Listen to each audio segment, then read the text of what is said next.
നമസ്കാരം. നമസ്തേ.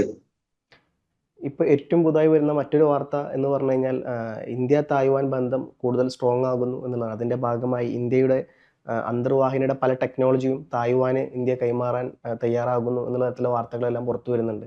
അന്താരാഷ്ട്ര മാധ്യമങ്ങളാണ് ഇക്കാര്യങ്ങളെല്ലാം പറയുന്നത്. പക്ഷേ ഇങ്ങനെ വരുമ്പോൾ നമുക്കറിയാം, തായ്വാൻ, ചൈന തമ്മിലുള്ള ബന്ധം കുറേ കാലങ്ങളായി തുടങ്ങിയതാണ്. എങ്ങനെയും തായ്വാൻ തങ്ങളുടെ ഭാഗമാണെന്ന് അവകാശപ്പെടുന്ന രാജ്യമാണ് ചൈന. അപ്പോൾ ഇത്തരത്തിൽ ഇന്ത്യ തായ്വാന് ഇത്തരത്തിലുള്ള കാര്യങ്ങളെല്ലാം കൊടുക്കുമ്പോൾ, ഇത്തരത്തിലുള്ള ടെക്നോളജി കൊടുക്കുമ്പോൾ സ്വാഭാവികമായും അത് ഈ പറഞ്ഞ പോലെ ഇന്ത്യയും ചൈനയും തമ്മിലുള്ള ഒരു ബന്ധത്തെ വളരെ തരത്തിലുള്ള നെഗറ്റീവിലോട്ട് കൊണ്ടുപോകും. മാത്രമല്ല, ചൈനയുടെ ഒരു ഓൾറെഡി ഈ പറഞ്ഞ പോലെ ചൈന ശത്രുക്കളിൽപ്പെട്ട ഒരു രാജ്യമാണ് ഇന്ത്യ എന്ന് എല്ലാവരും പറയാണ്ടത് നമുക്കറിയാം. അപ്പം പക്ഷേ ഈ ഒരു ടെക്നോളജി കൂടി കൊടുക്കുമ്പോൾ സ്വാഭാവികമായിട്ടും അതിൻ്റെ ഒരു ഇൻറ്റൻസിറ്റി കൂടുക മാത്രമല്ലേ. അതല്ല, ഈ ഒരു ബന്ധത്തോടു കൂടി ഇന്ത്യ ചൈന ബന്ധം പൂർണ്ണമായി ഇല്ലാണ്ടാവും. ഇതിന് മറുപടിയായി ചൈന ഏത് തരത്തിലൊക്കെ ചൈനയുടെ നീക്കങ്ങൾ? ചൈന ആണ് പാകിസ്ഥാന് 80% ആയുധങ്ങളും സപ്ലൈ ചെയ്യുന്നത്, അമേരിക്ക അല്ല. നമ്മുടെ തെറ്റിദ്ധാരണ അമേരിക്കയുടെ ആയുധങ്ങളാണ് പാകിസ്ഥാന്റെ കയ്യിൽ. ഇപ്പൊ പാകിസ്ഥാന്റെ കൈവശമുള്ള ആയുധങ്ങളുടെ 80% ചൈനയായ. അപ്പോ ആ ചൈന ഇനി കൂടുതലൊന്നും ചെയ്യാനില്ല. അവർക്ക് പരമാവധി ഇനി പാകിസ്ഥാന് കൊടുക്കാനുള്ളത് ഒരു ന്യൂക്ലിയർ സബ്മറൈൻ ലോഞ്ചഡ് ബാലിസ്റ്റിക് മിസൈലുമാണ്. അത് അവർ കൊടുക്കില്ല. കാരണം എന്ന് വെച്ചാൽ അത് ലോകത്തിൽ ആരും വേറെ ആർക്ക് കൊടുക്കുന്നതല്ല. അപ്പോ ഇന്ത്യയെ സംബന്ധിച്ചിടത്തോളം ചൈന പാകിസ്ഥാന് എന്ത് തന്നെ ഇനി കൊടുത്താലും അതൊരു പ്രശ്നമല്ല. കാരണം കൊടുക്കാവുന്നതിന്റെ പരമാവധി കൊടുത്തു കഴിഞ്ഞു. ഇന്ത്യ സംയമനം പാലിച്ചത് കൊണ്ട് പ്രത്യേകിച്ച് ചൈനയുടെ ഭാഗത്തു നിന്നും ഇന്ത്യക്ക് യാതൊരു വിട്ടുവീഴ്ചകളും ഉണ്ടായി. അപ്പോ ചൈന ചെയ്യുന്നതിന്റെ അതേ ഇന്റൻസിറ്റിയിൽ, അതേ നാണയത്തിൽ തിരിച്ചടിക്കുക എന്നുള്ളത് മാത്രമേ ഉള്ളൂ. അതിനേക്കാൾ ഒരു ഡിഗ്രി എങ്കിലും കൂട്ടി നിന്നാൽ അത്രയും നല്ലത്. ഇവിടെ ഹൈക്കോൻ എന്ന ഒരു തദ്ദേശീയ ഡീസൽ ഇലക്ട്രിക് അന്തർവാഹിനി നിർമ്മിക്കാനുള്ള ശ്രമത്തിലാണ് തൈവാൻ. ആ ഹൈക്കോൻ സബ്മറൈനിൽ, അന്തർവാഹിനിയിൽ ഉപയോഗിക്കുന്ന സോണാർ, ആ സോണാർ എന്ന് പറഞ്ഞാൽ സൗണ്ട് നാവിഗേഷൻ ആൻഡ് റേഞ്ചിങ് എന്നാണ് അതിന്റെ പൂർണ്ണരൂപം. ഈ സോണാർ ഉപയോഗിച്ചാണ് ഒരു അന്തർവാഹിനി മുന്നോട്ട് നീങ്ങുന്നത്. ആ സോണാർ ടെക്നോളജി അല്ലെങ്കിൽ സോണാർ ടെക്നോളജിയുടെ ഭാഗമായിട്ടുള്ള ഉപകരണങ്ങൾ, ഇന്ത്യയിൽ നിർമ്മിച്ച ഉപകരണങ്ങൾ ഈ സബ്മറീനിൽ, ഈ അന്തർവാഹിനിയിൽ ഉപയോഗിക്കുന്നതായിട്ട് അതിന്റെ ഫോട്ടോകൾ വിദേശത്ത് പല ഏജൻസികളും ആ ഫോട്ടോകൾ അവർക്ക് ലഭിച്ചിട്ടുണ്ട്. അങ്ങനെ നിർണായകമായ ചില ടെക്നോളജികൾ തൈവാന് നൽകിയിരിക്കുന്നത് ഇന്ത്യയാണ് എന്നുള്ള വാർത്തകൾ വിദേശ മാധ്യമങ്ങളിൽ വന്നിരിക്കുന്നു. ഇത് ഭാരത സർക്കാർ ഇതിനെ നിഷേധിക്കുകയോ അതല്ലെങ്കിൽ ഇതിനെ ശരിവെക്കുകയോ രണ്ടും ചെയ്തിട്ടില്ല. തൈവാൻ സർക്കാരും ഈ ഒരു വിഷയത്തിൽ അഭിപ്രായം പറഞ്ഞിട്ടില്ല. ഇത് സർക്കാർ ലെവലിൽ ആലോചിച്ച് വിറ്റ ഒരു സംഭവമാണ് എന്ന് എനിക്ക് തോന്നുന്നില്ല. ഇത് സ്വകാര്യ മേഖലയോ അല്ലെങ്കിൽ പൊതുമേഖലാ കമ്പനികളോ അവരുടെ സാങ്കേതിക വിദ്യ, അവരുടെ ഉൽപ്പന്നങ്ങളും കയറ്റി അയക്കുമ്പോൾ തൈവാന് ലഭിച്ചതാകാം, അല്ലെങ്കിൽ തൈവാൻ അവർ നേരിട്ട് കൊടുത്തതാവാം. സർക്കാരിന്റെ അനുവാദം എപ്പോഴും ആവശ്യമൊന്നുമില്ല. കാരണം ഈ ടെക്നോളജി അത്ര വലിയ ഒരു ടെക്നോളജി ഒന്നുമല്ല. അപ്പോ തീർച്ചയായിട്ടും അത് കൊടുത്തിട്ടുണ്ടാവാം. പക്ഷെ നമുക്ക് തെളിവില്ല അതിനെക്കുറിച്ചൊന്നും. ഏതായാലും ഇന്ത്യ സർക്കാർ അങ്ങനെ നേരിട്ട് വിറ്റ ഒരു ഇടപാടൊന്നും അല്ല ഇത്. ഇതിന്റെ ഒരു കൗതുകകരമായ കാര്യം, നമ്മുടെ ഈ സോണാർ, നമ്മുടെ ഇന്ത്യയിലെ ഈ സോണാർ സിസ്റ്റം ഉൽപ്പാദിപ്പിക്കുന്ന പൊതുമേഖലാ സ്ഥാപനം എന്ന് പറയുന്നത് അത് നമ്മുടെ കേരളത്തിലാണ്. അതായത് കേരളത്തിൽ കൊച്ചിയിൽ കാക്കനാടാണ് naval physical and oceanographic laboratory. ഈ naval physical and oceanographic laboratory കേരളത്തിലാണ്. അവർ വളരെ തന്ത്രപ്രധാനമായ ഒരുപാട് കണ്ടുപിടുത്തങ്ങൾ നടത്തിയിട്ടുണ്ട്. അന്തർവാഹിനികളിൽ ഉപയോഗിക്കുന്ന ഉഷസ് എന്ന് പറയുന്ന സോണാർ, അതുപോലെ കപ്പലുകളിൽ ഉപയോഗിക്കുന്ന ഹംസ എന്ന സോണാർ, ഈ രണ്ടും national physical and oceanographic laboratory Kakkanad, കൊച്ചിയാണ് നിർമ്മിക്കുന്നത്. ഇതിന്റെ ഈ സോണാറിന്റെ ടെസ്റ്റ് ബെഡ് ഉൾപ്പെടെ എല്ലാം കേരളത്തിലാണ്. അപ്പം കേരളം വളരെ നിർണായകമായ ഒരു പങ്കാണ് ഈ അത്യന്താധുനിക ടെക്നോളജി രൂപം കൊടുത്തതിൽ. ഇത് കേരളത്തിനാണ് വലിയ പങ്കുള്ളത്. അതിൽ കേരളത്തിന് അഭിമാനിക്കാവുന്ന ഒരു സ്ഥാപനമാണ് ഞാൻ ഈ പറഞ്ഞ naval physical and oceanographic laboratory. അപ്പോ ഇവര് രൂപം കൊടുത്ത ഉപകരണങ്ങളാണ് തൈവാന്റെ ഹൈക്കോൻ സബ്മറൈനിൽ ഉപയോഗിക്കുന്നതെന്നാണ് വാർത്തകൾ വരുന്നത്. തൈവാനും ഇന്ത്യയും തമ്മിൽ ഡീപ് ടെക്നോളജി രംഗത്ത് ഇപ്പോ വലിയ ഒരു സഹകരണം രൂപപ്പെട്ടുകൊണ്ടിരിക്കുകയാണ്. അതായത് സെമി കണ്ടക്ടർ ചിപ്പുകൾ ഉണ്ടാക്കുന്ന കാര്യത്തിൽ ലോകത്തിലെ ഒന്നാം നമ്പർ കമ്പനികളാണ് തൈവാൻ കമ്പനികൾ. അമേരിക്കയുടെ ഈ ഇന്റലോ അല്ലെങ്കിൽ അതുപോലുള്ള കമ്പനികൾ പോലും ഇവരെയാണ് പലപ്പോഴും ആശ്രയിക്കുന്നത്. പലതും അവർ ഔട്ട്സോഴ്സ് ചെയ്യാൻ. സ്വന്തമായിട്ട് ഫൗണ്ടറികളും ഒരു മൊത്തം ഇക്കോസിസ്റ്റം ഉണ്ട്. ടെസ്റ്റിങ്ങും ഫൗണ്ടറി അതുപോലെ ഡിസൈനിങ്ങും ഒക്കെ ചെയ്യുന്ന കമ്പനികളാണ് തൈവാനിലുള്ളത്. ആ തൈവാനിലെ TSMC എന്ന് പറയുന്ന തൈവാൻ സെമി കണ്ടക്ടർ കമ്പനിയുടെ സഹായത്തോടു കൂടിയാണ് ഇന്ത്യയുടെ ആദ്യത്തെ ഫൗണ്ടറി ഗുജറാത്തിൽ ഇപ്പോൾ ഉയർന്നു വരുന്നത്. ടാറ്റയാണ് അവരുടെ ഇന്ത്യയിലെ പാർട്ട്ണർ. അപ്പോ തൈവാന്റെ ഒരു സാങ്കേതിക മേന്മ, സാങ്കേതിക വളർച്ച എത്രത്തോളം ഉണ്ടെന്ന് നമുക്ക് ഇതിൽ നിന്ന് മനസ്സിലാക്കാം. ഡീപ് ടെക്നോളജിയുടെ കാര്യത്തിൽ ഒരുപക്ഷെ ചില മേഖലകളിൽ ചൈനയെക്കാളിലും ദക്ഷിണ കൊറിയയെക്കാളിലും ജപ്പാനേക്കാളിലും മുന്നിലാണ് തൈവാൻ, പ്രത്യേകിച്ച് ഞാൻ ഈ പറഞ്ഞ സെമി കണ്ടക്ടർ ചിപ്പുകളുടെ കാര്യത്തിൽ. അപ്പോ സ്വാഭാവികമായിട്ടും ഇന്ത്യയുമായിട്ടുള്ള ആ മേഖലയിലെ സഹകരണം തിരിച്ച് ഇന്ത്യ അവർക്ക് ഒരു സഹായം ചെയ്യുന്നത് ഈ ഒരു മേഖലയിലാണ്. അതായത് പ്രതിരോധ മേഖലയിലാണ്.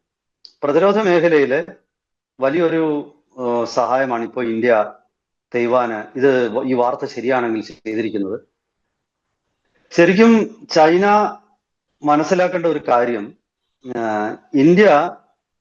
ചൈന ഇന്ത്യയോട് ചെയ്യുന്ന ഒരു അഗ്രസീവ് ഫോറിൻ പോളിസി ഉണ്ട്. അതിനെ ഇംഗ്ലീഷിൽ പറയുന്ന വുൾഫ് വാറിയർ പോളിസി എന്നാണ്, വുൾഫ് വാറിയർ ഡിപ്ലോമസി. അതായത് ഈ നയതന്ത്രം എന്ന് പറയുന്നത് കുറച്ചുകൂടെ ഭീഷണിയുടെ സ്വരത്തിലുള്ള ഒരു നയതന്ത്രം. ആ ഭീഷണിയുടെ നയതന്ത്രമാണ് വുൾഫ് വാറിയർ ഡിപ്ലോമസി. അത് പ്രാക്ടീസ് ചെയ്യുന്ന ഒരു രാജ്യമാണ് ചൈന. പക്ഷേ ആ വുൾഫ് വാറിയർ ഡിപ്ലോമസി പ്രാക്ടീസ് ചെയ്താൽ അതേ നാണയത്തിൽ ഇന്ത്യ തിരിച്ചടിക്കാൻ തുടങ്ങിയാൽ ചൈനയെ സംബന്ധിച്ച് വലിയ ബുദ്ധിമുട്ടുകളുണ്ട്. ഇപ്പോ തൈവാൻ ബ്രഹ്മോസ് ഉൾപ്പെടെയുള്ള ആധുനിക മിസൈലുകൾ തൈവാന് ഇന്ത്യ നൽകാൻ തുടങ്ങി കഴിഞ്ഞാൽ അത് വലിയ ഒരു തിരിച്ചടിയാണ് ചൈനയ്ക്ക്. ഇപ്പോൾ തന്നെ ചൈനയുടെ ശത്രുക്കളായിട്ടുള്ള ഇന്തോനേഷ്യ, ഫിലിപ്പൈൻസ്, വിയറ്റ്നാം തുടങ്ങിയ രാജ്യങ്ങളൊക്കെ ഇന്ത്യ ആയുധ വിൽപ്പന നടത്തി കഴിഞ്ഞിരിക്കുന്നു. അപ്പൊ പാകിസ്ഥാന് പണ്ട് ചൈന ആയുധം കൊടുത്തു, അതുകൊണ്ട് ഇന്ത്യയെ പേടിപ്പിക്കാമെന്ന് കരുതിയെങ്കിൽ ഇന്ത്യ ഇപ്പോൾ ചൈനയുടെ ശത്രുക്കൾക്കും ആയുധം നൽകുകയാണ്, സാങ്കേതിക വിദ്യ നൽകുകയാണ്. ഏതായാലും നമ്മൾ തമ്മിൽ യുദ്ധത്തിൽ പോവുകയാണ്. ഏതായാലും നിങ്ങൾ എന്നെ തല്ലുമെങ്കിൽ ഞാൻ നിങ്ങളെ തല്ലാം. ഇതാണ്. അതായത് ബന്ധങ്ങൾ 2-3 തരത്തിലാണ്.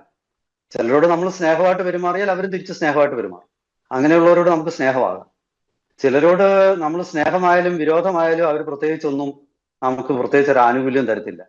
അങ്ങനെയുള്ളവരെ സാഹചര്യത്തിനനുസരിച്ച് നമുക്ക് അവരോട് പെരുമാറാം. മൂന്നാമതൊരു കൂട്ടർ നിങ്ങൾ സ്നേഹിച്ചാലും ശരി, ഇല്ലെങ്കിലും ശരി, നമ്മൾ സ്നേഹിച്ചാലും ഇല്ലെങ്കിലും അവർ നമ്മളെ തല്ലും, അവർ നമ്മളെ എതിർക്കും. അപ്പൊ പിന്നെ അവരെ സ്നേഹിക്കേണ്ട കാര്യമില്ല, അതിൽ ഡിപ്ലോമസിയുടെ ഒന്നും കാര്യമില്ല. അവരോട് നമ്മൾ ശത്രുത തന്നെ കാണിക്കുക. നേരിട്ടുള്ള ശത്രുക്കളാകുമ്പം നിങ്ങൾക്ക് തെറ്റിദ്ധാരണകളൊന്നുമില്ലല്ലോ. അവരേത് നിമിഷവും ആക്രമിക്കാം എന്നുള്ള ഒരു മാനസികാവസ്ഥയിൽ തന്നെ നിങ്ങൾ മുന്നോട്ട് പോവുക. അവര് നിങ്ങള് പ്രകോപിപ്പിച്ചാലും ഇല്ലെങ്കിലും അവർ ആക്രമിക്കും. അവരുടെ ലക്ഷ്യം നിങ്ങളെ ഒരു പാഠം പഠിപ്പിക്കുക എന്നുള്ളതാണ്. അവരുടെ നിലനിൽപ്പിന്, അവരുടെ രാജ്യത്തിന്റെ പുരോഗതിക്ക് നിങ്ങളെ കുറച്ച് ഒന്ന് ശക്തി കുറയ്ക്കുക എന്നുള്ളത് അവരുടെ ആവശ്യമാണ്. തീർച്ചയായിട്ടും അവർ ആ രീതിയിൽ തന്നെ മുന്നോട്ട്. അതിൽ പ്രത്യേകിച്ച് ധാർമ്മികതയൊന്നുമില്ല. അങ്ങനത്തെ ധാർമ്മികതയുടെ ഒരു ലോകമല്ല ഇത്. അപ്പൊ ആ ലോകത്തില് പ്രത്യേകിച്ച് യാതൊരു കാരുണ്യവും, നമ്മൾ നല്ല രീതിയിൽ പെരുമാറിയത് കൊണ്ട് മറ്റൊരാൾ നമ്മളോട് നല്ലതായിട്ട് പെരുമാറണമെന്നില്ല. അങ്ങനെയുള്ള ആൾക്കാരാണെങ്കിൽ തീർച്ചയായിട്ടും ഈ ഒരു പോളിസി പിന്തുടരുക. അതാണ് ഈ ഒരു ഫോറിൻ പോളിസി ഇന്ത്യ ഇപ്പോൾ പിന്തുടരുന്നത്. ഇതിൽ ചൈനയുടെ ഇന്ത്യയെ 4 ഭാഗത്തു നിന്നും വളയാനാണ് ചൈന എപ്പോഴും ശ്രമിക്കുന്നത്. ശ്രീലങ്കയിൽ അവർക്കൊരു ബേസ് ഉണ്ടാക്കി, പാകിസ്ഥാനിലെ ഗ്വദർ തുറമുഖത്ത്, ശ്രീലങ്കയിലെ കൊളംബോ തുറമുഖം, അതുപോലെ തന്നെ മ്യാൻമാറിൽ അവർക്ക് പോർട്ടുണ്ട്. അതുപോലെ പിന്നെ അവരുടെ ബംഗ്ലാദേശിലെ ചിറ്റഗോങ് തുറമുഖത്ത് ചൈനീസ് സാന്നിധ്യമുണ്ട്. പല സ്ഥലങ്ങളിലും ചൈനീസ് കപ്പലുകൾ റോന്ത് കിട്ടുന്നുണ്ട്, ബേ ഓഫ് ബംഗാളും ഇന്ത്യൻ ഓഷ്യനിലും. ചൈന തന്നെ പറഞ്ഞിട്ടുണ്ട്, ഇന്ത്യൻ ഓഷ്യൻ എന്ന ഒരു പേരുള്ളത് കൊണ്ട് ഈ സമുദ്രം ഇന്ത്യയുടെ പിന്നാമ്പുറമാണ് എന്ന് ഇന്ത്യ തെറ്റിദ്ധരിക്കരുത് എന്ന് അവർ പറഞ്ഞിട്ടുണ്ട്. അതുപോലെ തന്നെ ഇന്ത്യ തിരിച്ചു പറയുന്നത് സൗത്ത് ചൈന സീ എന്നുള്ളത് ചൈന എന്നൊരു പേര് അതിലുള്ളത് കൊണ്ട് അത് ചൈനയുടെ തെക്കേ അറ്റമാണ് എന്ന് ചൈനയും തെറ്റിദ്ധരിക്കണം. അപ്പോ അങ്ങനെയുള്ള ഒരു അഗ്രസീവ് ഫോറിൻ പോളിസിയുടെ ഒരു കാലമാണിത്. ഇവിടെ ഡുവൽ പർപ്പസ് ടെക്നോളജി എന്ന ഒരു മേഖലയിലെ, അതായത് സിവിലിയൻ ആവശ്യങ്ങൾക്കും സൈനിക ആവശ്യങ്ങൾക്കും ഒരുപോലെ ഉപയോഗിക്കാവുന്ന ടെക്നോളജികൾ, ആ ടെക്നോളജിയാണ് ഈ ഒരു പിന്നെ സോണാറിന്റെ വിഷയത്തിലും ഇപ്പൊ അതാണെന്നാണ് കണ്ടെത്തിയിരിക്കുന്നത്. ഇത് യഥാർത്ഥത്തിൽ മറ്റു രീതിയിലുള്ള റെസ്ക്യൂ ഓപ്പറേഷൻസിനും ഒക്കെ ഈ സോണാർ സോണാറിന്റെ ഉപയോഗമുണ്ട്.